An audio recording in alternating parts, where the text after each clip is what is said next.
Assalamualaikum warahmatullahi wabarakatuh. Selamat pagi mahasiswa PJKR. Hari ini bertemu lagi dengan saya di mata kuliah Statistik Pendidikan.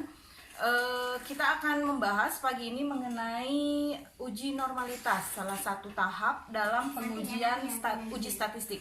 Oke, saya akan men-flashback materi Anda minggu kemarin mengenai perumusan judul, rumusan masalah, dan hipotesis. Dari judul, rumusan masalah, dan hipotesis yang sudah Anda susun, itu akan berhubungan dengan normalitas yang akan Anda pelajari hari ini. Kemudian silakan Anda buka lagi buku Anda. Seperti yang sudah saya jelaskan beberapa minggu kemarin, kita sudah belajar mengenai tabel distribusi frekuensi. Itu silakan dibuka kembali. Kemudian silakan Anda buka kembali cara mencari rata di tabel distribusi frekuensi. Itu sebagai prasyarat untuk materi kita hari ini. Oke, silakan disimak tentang uji normalitas. Langkah dalam pengujian statistik, Anda tidak boleh salah. Yang namanya uji statistik itu untuk pengujian hipotesis, bukan untuk uji coba instrumen. Oke. Metode penelitian kuantitatif, artinya pengujian ini hanya Anda gunakan ketika Anda mengambil metode penelitian kuantitatif dalam skripsi Anda. Ada yang namanya uji prasyarat sebelum Anda melakukan uji coba instrumen. Uji statistik. Uji prasyarat itu ada dua, yaitu uji normalitas dan uji homogenitas. Nah, untuk pertemuan ini saya akan bahas tentang uji normalitas menggunakan cara manual, bukan SPSS. Uji normalitas. Jika datanya normal, baru Anda bisa melanjutkan ke uji T atau T aksen. Jika datanya tidak normal, maka Anda tidak bisa menggunakan uji parametrik. Anda harus menggunakan namanya uji non-parametrik. Oke. Untuk menguji normalitas, salah satu cara yang sering digunakan adalah metode chi-square artinya. Anda boleh menggunakan metode yang lain, tapi akan saya ajarkan menggunakan metode chi-square. Menggunakan rumus adalah, ini bacanya adalah chi-square sigma OI dikurang EI per EI. Ini adalah keterangannya. Keterangan dari setiap simbol matematika yang ada di sini. Ini adalah nilai chi, nilai observasi, nilai total frekuensi yang didapat dari PI dikali N. N adalah banyaknya data. Oke. Ini akan saya jelaskan contoh di bawah ini. Contoh, kita akan melihat hipotesisnya mengenai kecepatan lari mahasiswa seperti yang sudah saya jelaskan minggu kemarin. Kita membandingkan kecepatan lari mahasiswa yang menggunakan lapangan indoor dengan lapangan outdoor. Ketika kita mencari normalitas, kita akan mendapatkan dua nilai pada akhirnya, yaitu nilai kelas eksperimen dan nilai kelas kontrol. Jadi ketika melakukan uji normalitas, Anda harus melakukannya 2 kali jika Anda menggunakan 2 kelas. Membandingkan kelas eksperimen dengan kelas kontrol, artinya Anda mendapatkan 2 nilai normalitas. 2 kali Anda menggunakan ini, melakukan jalan ini. Oke, penyelesaiannya. 1. Harus merumuskan hipotesis normalitas. Hipotesis normalitas ada HO dengan HA atau H1. Data berdistribusi normal itu untuk HO, hipotesis nolnya. Hipotesis alternatifnya adalah data tidak berdistribusi normal. Kedua, susun data dalam bentuk tabel frekuensi data berkelompok. Ini sudah Anda pelajari.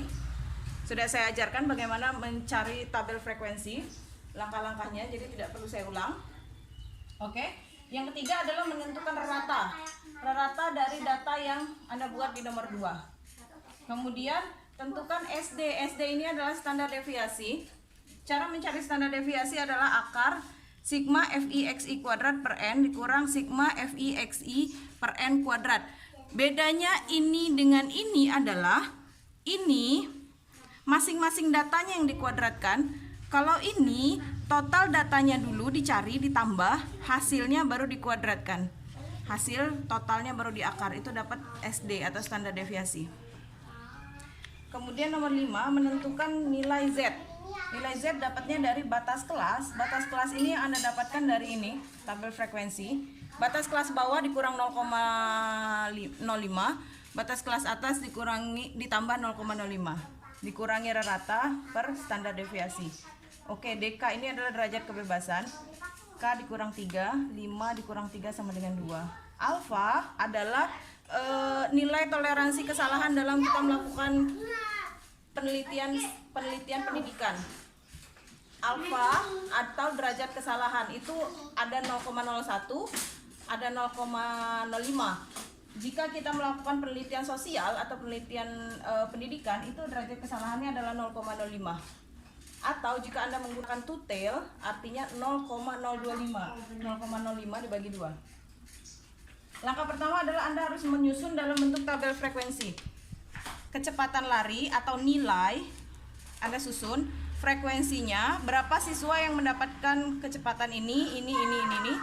Anda susun menggunakan langkah dalam tabel frekuensi. Kemudian tentukan batas interval kelas. Batas interval kelas 140 dikurangi 0,5, 139,5.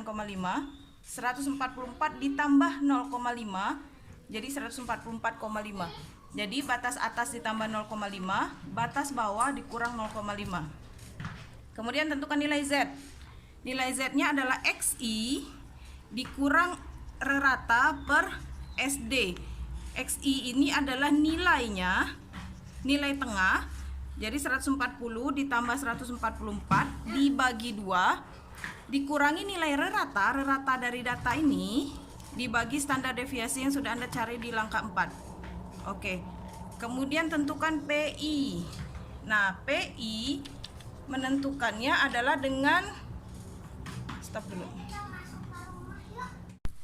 Oke, kita sambung lagi. Ini untuk mendapatkan nilai P adalah kita memanfaatkan nilai Z dengan menggunakan tabel Z. Jadi Anda nanti searching di internet ada namanya tabel Z untuk chi-square. Itu Anda harus mencari nilainya. Misalkan 2,26.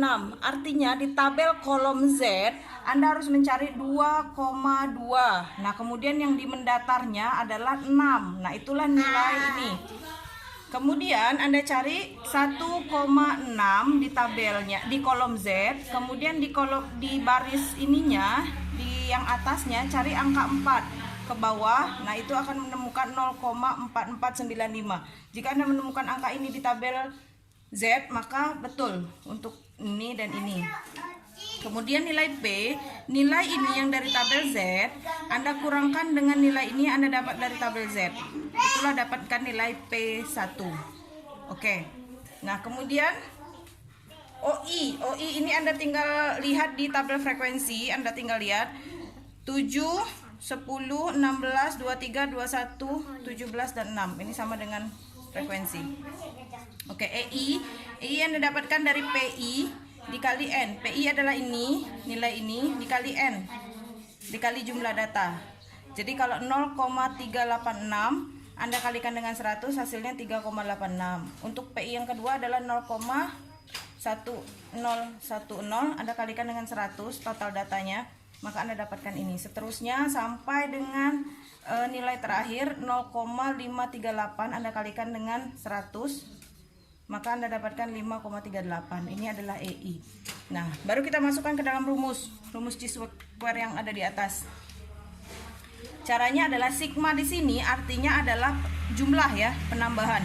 Jadi, untuk OI1 EI1 per EI1 artinya kita ambil OI1 7 dikurang OI dikurang EI. OI-nya 7 dikurang EI yang 1 dikurang kuadrat karena rumusnya kuadrat per EI. Terus untuk yang kedua 10 dikurang nilai yang ini nilai yang ini per nilai yang ini. Seterusnya sampai baris terakhir 6 dikurang ini dikurang ini per ini. Nah, ditambah nilainya setelah dikuadratkan, kan dikerjakannya masing-masing dulu, hasilnya ditambahkan baru mendapatkan ini. Nilai ini kita bandingkan dengan tahap selanjutnya, yaitu nilai chi dibandingkan dengan chi tabel. Jadi Anda harus mendownload dua tabel, yaitu tabel Z dengan tabel chi-square. Oke, ini cara membaca tabel chi-square. Ada deka, ada nilai. Nilai di sini adalah tergantung signifikansi Anda. Karena kita menggunakan signifikansi 0,05 artinya menggunakan 0,95 di sininya. Anda cari dekanya yang sudah kita dapat tadi 2, kita cari di 0,95. Nah, inilah hasil Citabel. Nah, cara membandingkannya adalah HO, H0 akan diterima jika Cihitung kurang dari Citabel. Cihitungnya kita dapat tadi 0,47 kurang dari Citabel. Maka kesimpulannya data berdistribusi normal. Sebaliknya, kalau Cihitung Anda lebih besar ternyata daripada Citabel, maka H0 Anda ditolak. Artinya data Anda tidak berdistribusi normal. Kesimpulannya, jika data berdistribusi normal, artinya uji prasyarat bisa dilakukan ke uji hipotesis menggunakan uji T atau uji parametrik namanya. Tapi jika data Anda tidak berdistribusi normal, jangan sampai Anda yang jadi nggak normal. Bisa menggunakan uji non parametrik. Oke? Nah, berikut penjelasannya. Nah, sekarang adalah tugas Anda untuk minggu depan. Anda lihat di sini. Kuisnya adalah, pertama, jelaskan perbedaan uji coba instrumen dengan uji hipotesis. Jadi apa bedanya uji coba instrumen dengan uji hipotesis? Yang kedua, buat satu buah judul bebas dan setiap mahasiswa berbeda-beda judulnya. Penelitiannya jenisnya adalah penelitian pendidikan olahraga kuantitatif. Oke, penelitian pendidikan olahraga kuantitatif, bukan penelitian seni. 3. Buat hipotesis penelitian dari yang nomor 3 yang sudah Anda susun, hipotesis penelitian dan hipotesis statistiknya dari judul yang sudah Anda buat di nomor 2. Kemudian, tulis langkah yang singkat dan jelaskan uji hipotesis untuk judul yang Anda buat tersebut. Nomor 5, sebagai tambahan, jelaskan yang dimaksud dengan mixed method dan buat contoh judulnya. Kuis ini silakan Anda buat dalam bentuk video yang berdurasi tidak lebih dari 4 menit. Yang tidak lebih dari 4 menit secara teratur. Videonya Anda boleh bikin video Anda langsung atau video animasi. Anda boleh kumpulkan video itu minggu depan ketika mata kuliah kita di hari Senin maksimal sore. Kemudian Anda silakan tag di Facebook PJKR dan tag di Facebook Pendidikan Matematika dan kirimkan melalui WA group yang sudah kita bikin untuk pembelajaran kita. Silakan apabila ada pertanyaan Anda boleh sampaikan ketika WA grupnya dibuka. Assalamualaikum warahmatullahi wabarakatuh.